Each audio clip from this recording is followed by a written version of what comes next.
Welcome back to episode 7 of the Dudecast. This is your host, Nick Morrison. And JD. Let's roll some theme music.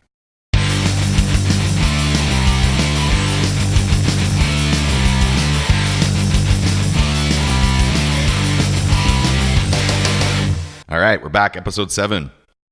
So, you're a little older than I am. I'm about to be 40. Is that it? Yeah. Oh man. I know, I'm a youngin'.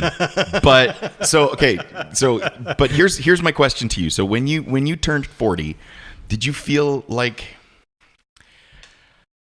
you were gonna or you were moving into like a midlife crisis kind of thing, or like did you feel like, oh geez, I gotta get my shit together? My life is a midlife crisis, man. Yeah. The whole time.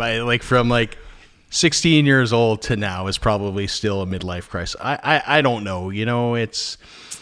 I understand what you're asking. Yeah. Because you start thinking about things, you start focusing on the number. There's changes going on. Yeah.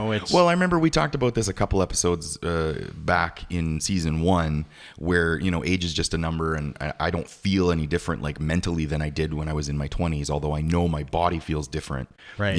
Are you starting to feel different mentally a bit? No. I still I'm just curious because you brought it up. Well, no. So let me maybe backtrack a little more. So a little over a month ago, my wife and I traveled out to Saskatoon to visit my father-in-law for his birthday. And we were out, and my father-in-law is Mr. Golf. He loves golf more than anything else. Like, give him 2 hours and he's at the course, like one of those guys. And when you talk to him, he wants to talk about golf. And when you, any chance, like turn on the TV, he also likes, just sports in general, but golf is his thing.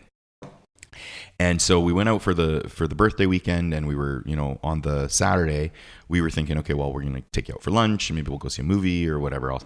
What do we want to do? He's like, I want to play golf. All right, well, we're taking you out for a round of golf then. Let's go. I have not touched a golf club since I was probably 25. And at that point, it was like me and my university buddies drinking some beers and just knocking the ball around and having a laugh. It was not ever serious. So I was never a golfer. I oddly enough always kind of like to watch it on TV, mostly to have a nap, but so anyway, we went out and we played 9 holes. I was not good, but I really enjoyed it. And I felt like that afternoon my father-in-law and I kind of bonded a little bit over golf. To make a long story short, so we've come back to Calgary and I'm like, Lisa, we should take up golfing. And she's like, well, sure, whatever.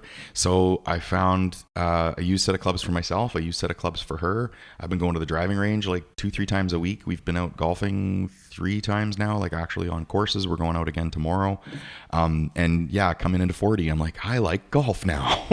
Like, what's wrong with me? But it's been fun. It's this new passion that I have. I haven't felt this way about something probably since I was in my teens when I discovered music and I really loved playing guitar, and there's just something about it. It's really hard. Like, it's not an easy thing. No.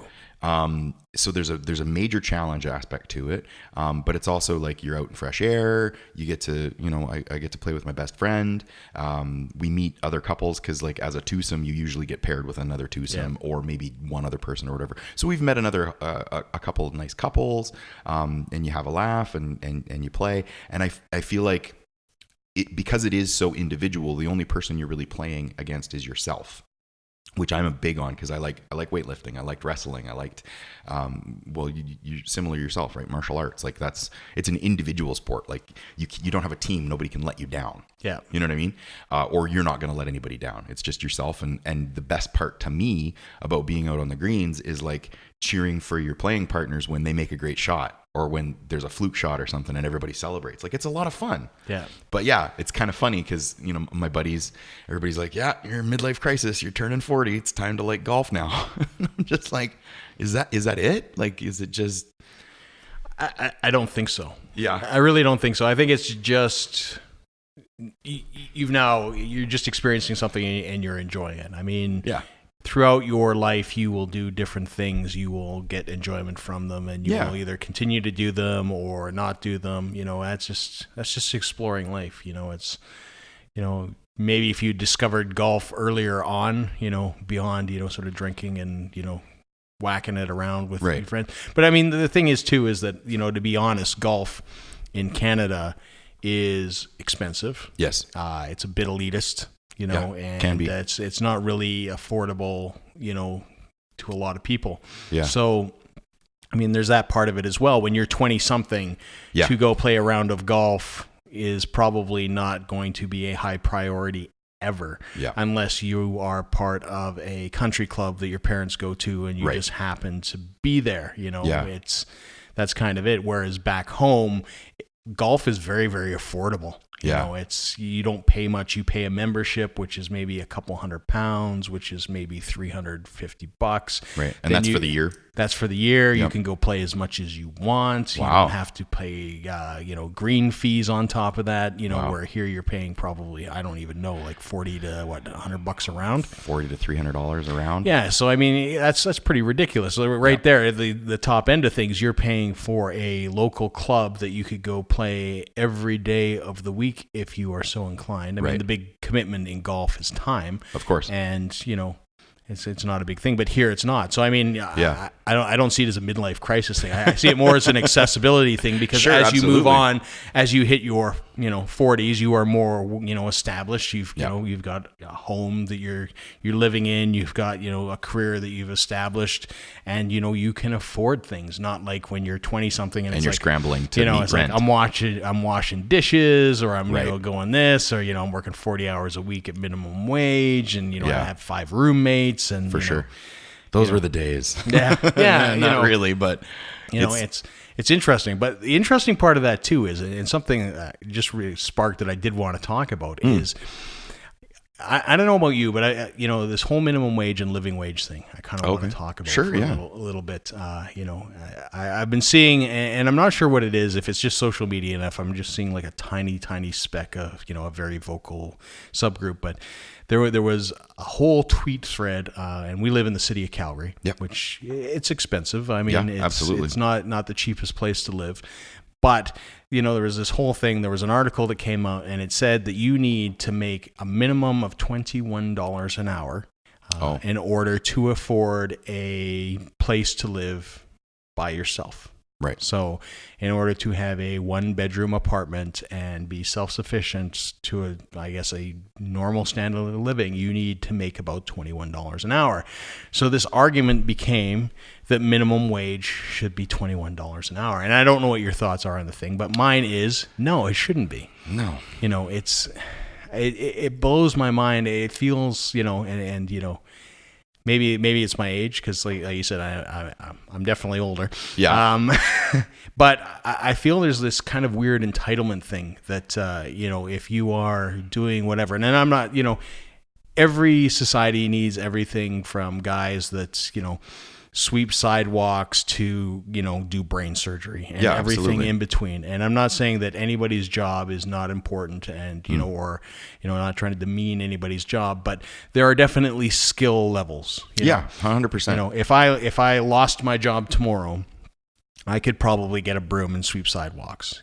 Do I deserve the same compensation that I get now?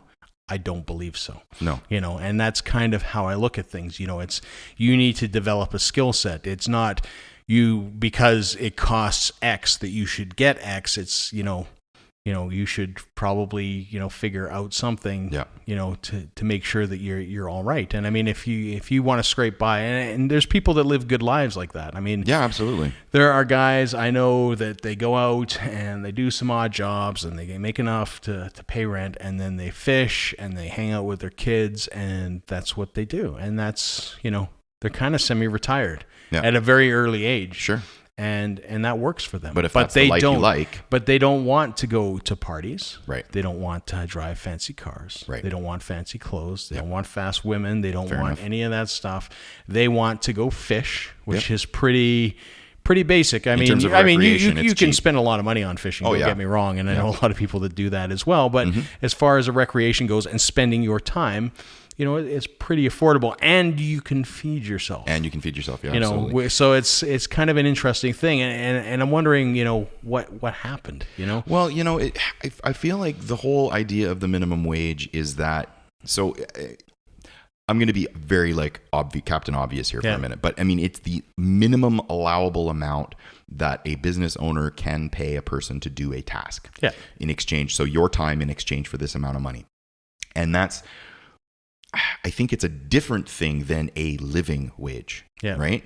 But for some reason, the mass majority of people and the media kind of confuse them. They blend them together saying, well, a minimum wage should be a living wage. And it's like, no, the minimum wage is the minimum allowable thing that you can pay somebody to do, because whatever they're doing for you is basically completely unskilled. They have to be able to breathe. They have to be able to show up. They have to be able to move a broom or punch in a cash register or whatever happens to be. And again, it's not demeaning because those jobs need to be done. But I think the problem is that living wage, which for Calgary, and it's going to be different in every city and every different province as well. But that that livable wage is something that you need to work towards to build up your skill set, to make yourself more valuable in the workplace, make yourself more valuable in the economy, and hopefully you can continue progressing past that. Right. And I think that's incumbent upon each individual to actually have to do. They have to make the choice, number one, because like you said, you might not have that aspiration, and that's totally cool. Yeah.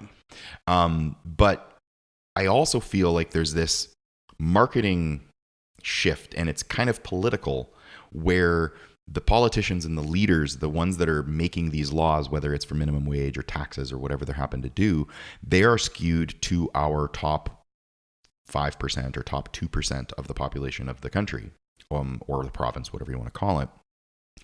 And they're making decisions that benefit the richest contributors to their campaigns. And most of the decisions that they make in terms of tax cuts and benefits and all the rest of it are going to benefit those people up here. And I think what needs to be happening is, instead of saying, hey, we need to bring up minimum wage to make sure everybody's lifted out of poverty, realistically, what needs to be happening is somebody needs to be fixing the other end of it, saying, hey, you guys are getting too many tax breaks. You're making too much money, and we need to fix this so that things become more affordable again. Because since the 70s, cost of living has gone crazy high, and minimum wage has stagnated, if not gone down. Like just in terms of inflation, for the longest time, it kind of stayed the same through the mid to late 80s into the 90s. It actually went down in terms of the inflation rate. And now it's sort of stabilized again, but cost of living has far outstretched it. So what's going on there in terms of these profits and tax breaks for these big corporations that are controlling everything? And yet you and I, as the average Canadian, are now having to struggle to have the same standard of living that we did 10 years ago. Yeah. And how do you fix that? Yeah. I mean, you and I aren't going to be able to do it. No. It's a complex problem, and as far as taxation and all that kind of stuff, taxing big corporations and giving them tax breaks. I'm a firm believer that you give them tax breaks, that doesn't equate to more employment, because as a business owner, you can pay me more. It doesn't mean that I'm going to hire somebody. I'm going to hire somebody when it makes sense financially for me, and again, it's, if you pay me more, if I can still do all those tasks, that's great. The moment that I can't, that's when I'm going to look at hiring somebody. Right. But to the same extent, I've had employees before. Right. I've hired people before, and I look at it now. I'm like, if I had to pay you $21 an hour, and I know what I get paid, and what I charge for jobs, and what I have to do. If I had to hire somebody at $21 an hour, I'm telling people right now that I wouldn't.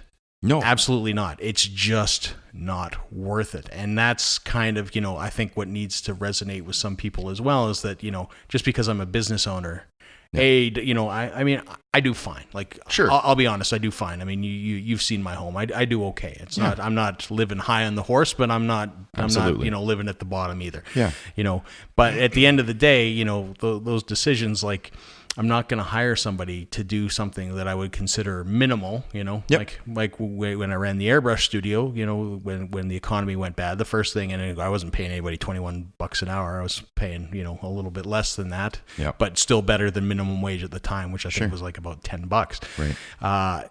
the first person to go was the guy that I had, cleaning the shop, sweeping the shop floor and all that kind of stuff. Because for me, it's like, that's great. I'm paying him all this money. It helps me out at that time. Sure. But, at this point now, I can work an extra 3 hours a day, and, I'm probably better off because he's working, 8. Right. And I can get done in 3, it just means my day is longer, and it's worth it for me because that's a whole bunch of money going out. So people have to think about those things. And the other thing is that this concept of living by yourself and having a 1-bedroom apartment and being, self-sufficient and, living on this living wage is, and this is kind of how I got to this point from your story about being with your college buddies and, live together. And, we all had to do it. Like when I lived in Vancouver, I had roommates. I had lots of roommates. 100%. I lived in a house with 5 people. Yep. I had a room, and the rest of it was just kind of common area, and you gotta slog that stuff out. Probably if I lived in Vancouver, I'd probably still be in the same situation because, it's just not feasible to own a house there. Yeah. When I was in school in Boston, I shared a basement suite apartment with 6 other guys. Yeah. So there were 7 of us in one apartment that was meant for 2 people. Yeah. But that's how we could afford rent, and we could afford to eat, and we could afford to on Friday nights go have some beers because we shared that space. So again, I think what's happening is that younger people are typically looking very far ahead. So they look at somebody like me who's almost 50, and they're saying, I should have that, and I should be compensated to get that. It's like I didn't just show up here. Right. This is a good point. I didn't just go, I didn't just like at 20 years old, like I'm here. Right. There's way more story. And like, I mean, like anybody that's lived life, you have some shitty times. Like, 100%. There are times that I was like, okay, what do I do this week? Do I buy food? Yep. Or, do I, get a t-shirt? Yeah, exactly. Well, there was a good story. What is it? The podcast with the Twitchy guy and his Israeli wife. They interview lots of stars in LA. It's the BB. No, not BB. What are they? 2828? I can't remember. H1H1. Yeah. So they were talking about when he and his wife first moved back to the States, and they shared like a little studio apartment, and they were going to the grocery store, and they would buy like day-old or 2-day-old vegetables that were like kind of rotten and on markdown, and they were looking at a brand new, but like a fresh tomato, and how it was red and shiny and looked so delicious, but they couldn't afford it. And now, 6 years later that it's been, they can go and they buy fresh tomatoes every week because they can afford it, and they're so happy that they're able to do that. And he kind of broke down a little bit. It's a really good episode if you get a chance to watch it. Anybody else out there as well? The funny thing is you should never step away from that, because I'll tell you right now. Yeah, I still buy discounted stuff at the grocery store. I used to do it in university as well. I still do it. Like, if I'm going to buy, let's say, an egg salad sandwich because I feel like, spending. I'd be careful with egg salad, man. but if it's right on the day, and it's 30% off, and I'm going to eat it 5 minutes after I buy it, which is typically the case, I'm going to do that. For sure. Why am I going to buy something that's 30% more? I do it with salad stuff. But again, and I think we discussed this on another episode as well, because I grew up in Europe, and because we have such small refrigerators, that I am typically a day buying kind of guy. I don't like having stuff in my fridge. Right, you don't like having stuff on hand for weeks on end. Weeks on end. It's I want to use it up, and I want to make sure, number one, because that reduces waste. Yeah. And number two, it just, when people go and we all do it. We look in the fridge and it's like, what do I have? You know, it's like impulse eating. You're eating because you're bored. It's not because, you know, you're actually hungry. It cuts back on some of that. Oh, 100%. So, I mean, that's definitely something that you should never change, because you can save if you want to save money. Yep. And, that's part of life as well. If you want to save money, you need to, find be ways good with to your money. Save 5%. Because you save 30%, let's be honest, if you put money in a savings account, you're gaining, 2%, on your money. It's about 0.5%. It's like 0.5%. Yeah, it's like something very, very baseline, right? Yeah. So, I mean, that 30% is a very real savings for you. For sure. For sure, that you can put in your pocket and keep in your It's just like buying stuff on sale, like absolutely. Paper towels, toilet paper, necessities. But you also have to be careful with it too, because there's the typical husband complaining about the wife going out and shopping and buying stuff on sale.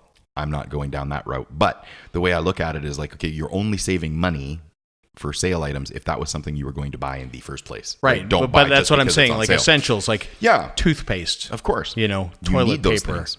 paper towel, things that you use on an ongoing basis. I'm not talking about, you know, Louis Vuitton shoes or Coach Bags or handbags or anything Yeah. like that. Like those, that's not saving anything. Yeah, That's absolutely. just spending money. Yeah. But I'm talking about household necessities. And I mean, there's a lot of money to be saved like that. Oh, for I mean, sure. there's a ton of money to be saved, period. Like, I mean, I'm Scottish. That's my whole existence. That's what you do, right? Is saving money, you For know, sure. and, you know, just making sure that I'm not spending, you know, on frivolous things that I don't necessarily need, and sure. saving. I mean, I buy junk, but you know, it's buying what you can for as cheap as you can. Yeah, of course. You know, and those are real to life savings. Yeah. If you save $1, you know, on a $3 item, Hey, you know, that's awesome. that's something that you use all the time. That's a real kind of savings and goes a long way. Well, and I think it's something that's changed in North America specifically, because you mentioned again you grew up in Europe, or kind of UK. part of the UK, so it's not Europe. Excuse me, I know, but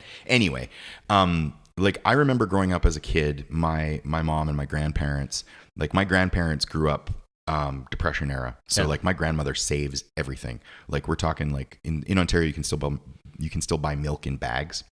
Oh, wow. Yeah. So, but what she would do is, you know, you cut the top off, you pour the milk out or whatever. When it's done, she would slit up the seam, turn the bag inside out, wash it, dry it, and then she would use that for sandwiches. Yeah. And then you would bring it home, she'd wash it again, and you'd use that for 2-3 weeks until it kind of started to disintegrate, and then you'd get rid of it. But now it seems everything is kind of like one use, single use, buy it, buy again. Like there's just been this shift. And I think what you were talking about earlier with the sharing apartment space and, you know, a 20-year-old, I want my own house, blah, blah, blah, blah, blah. It's like this entitlement kind of attitude, and a very North American problem. Because if you go anywhere else in the world, multi-generational households are the norm. Oh, yes, absolutely. Only in Canada and the US is like me and my wife have a whole house to ourselves. And you and your wife have a house to yourself. And I'm not saying it's wrong. Like I like it. I like having my own space. I like having the room. You know what I mean? But it is something that's very peculiar, I think, to the North American existence versus the rest of the world. And a lot of times when you're talking other countries as well, you know, and you'll see the situation in Vancouver as well. The only people that are probably going to own eventually are people that inherit. Because, you know, landscape is scarce, property is scarce. You know, it becomes this kind of thing. It's like you live with your family. Eventually you inherit it. You become head of household, and, you know, it becomes a generational thing. That's just kind of it, you know. Yeah. Your kids might move out and start their own families and so on and so forth. Yeah. But, you know, generally, you know, you see a lot of people, you know, navigate back. You know, that's why you have a lot of, you know, especially a lot of, you know, like Italian families and stuff. They have those big dinners, and everybody comes, and it's one household kind of thing. Yeah, you know, absolutely. You know. And I mean, if they're not all living under the one roof, then I mean, it's, you know, a lot of times, like I grew up with, I mean, I'm part Italian, but a lot of my buddies were like full-blooded Italian, and it was like you'd go to their house, and their aunt lived next door. Yep. And then their uncle was next door to that. And then on the other side was like, so even if it wasn't everybody in one house, it was like everybody on one block. Yeah. And the same thing, dinners, everybody would come to grandma and grandpa's, Nona and Papa. And there's a huge savings in that too. Yeah. When you're cooking for yourself. Yeah. It's not easy when you're cooking for a bunch of people. Well, it's much easier to cook large meals. My wife and I, and in the summer, I find that we do a lot more single serving prep, because it's nice outside. I can use the barbecue, so it's really easy to grill a pork chop. It's really easy to grill a chicken, whatever. But in the wintertime, you know, on a Saturday or Sunday, I'll spend the whole day making a massive stew or a massive pot of pasta sauce with meatballs, and that will feed us for the next like 3 weeks. Yeah. Like cook once, eat many times, right? And if you, and again, you know, you're using it, you're going to cook it right away and or freeze it. If you can find that 30% off veal or 30% off pork or whatever, and you're making meatballs anyway, find the cheapest stuff, because that's all of that home cooking. From, I don't care what country you come from, home cooking, country cooking is throwaway, leftover, cheap cuts, the shit that nobody wants to eat. Yeah. And it's the best food. It's better for you anyways. Right? Like, I mean, to be honest, taking, you know, whatever and cooking it yourself is so much better than buying processed. Oh, for sure. Or anything like that. People may look, it's this, but it's so much better for you. Well, and especially in Canada, I can't remember the report, but it came out maybe about 5 years ago. So Canada, more than any other country apparently in the world, our sodium intake is like 3 times that of what it should be. Like, we really like salt in Canada for some reason, and they add it much like it's a preservative, it's an additive, it's a flavor enhancer, but they put it in everything. And my wife's got asthma, so for her, she's very salt sensitive, so we can't eat a lot of processed foods. And sometimes when you do, because we cook at home so much with basically 0 salt, I'll add a little finishing salt when we're done cooking. Yeah. But like, I go out to eat at a restaurant or whatever, and I eat, and I'm like, whew, I need like 6 glasses of water because there's just so much salt in the food all the time. I don't even cook with salt, to be honest. This is what I'm saying. It's like a little bit, and I always find it amusing because sometimes I know people as well. They'll go out and before they even taste what they're doing. Oh, drive me bananas. Salt. Yeah. It's like, what are you doing? Yeah, you got to taste it first. Yeah. It's well, and depending on the restaurant you go to, like if you go to kind of like a high-end French restaurant, I'm sure there's other restaurants that do it as well. But if you're paying like premium top dollar, they won't have salt or pepper on the table because the chef has prepared it, and this is the way it's meant to be enjoyed. Like, this is the flavor profile that I've set up or whatever. Yeah. And if you ask for salt, like, you offend the chef. I did that once. I remember. I can't remember where it was. It was down in the States somewhere, but I was in my 20s, right? And I was like, could I have some salt and pepper? And apparently I pissed off the chef, like, because I was with a girl I was seeing, and her parents took us out. It was like a hoity-toity place, whatever, right? And I could have some salt and pepper, and I pissed off the chef. You should ask for ketchup. Yeah, right. Well, oddly enough, I've never really been a ketchup fan. And hot sauce. Yeah, some ketchup and Frank's. Good stuff. Well, I think that's been a good topic today. Is there anything you wanted to say? Last thoughts, like Jerry Springer's thoughts of the day? I don't think so. I don't think I'm that well thought out as Jerry Springer show. Fair enough. We're not as well thought out as the Jerry Springer show. Oh shit. That is a clip for the YouTube channel for sure, right there. Well, this has been episode 7. I think episode 7. Thanks for tuning in, guys. I've been Nick. I'm JD. We'll see you on the next one. See ya.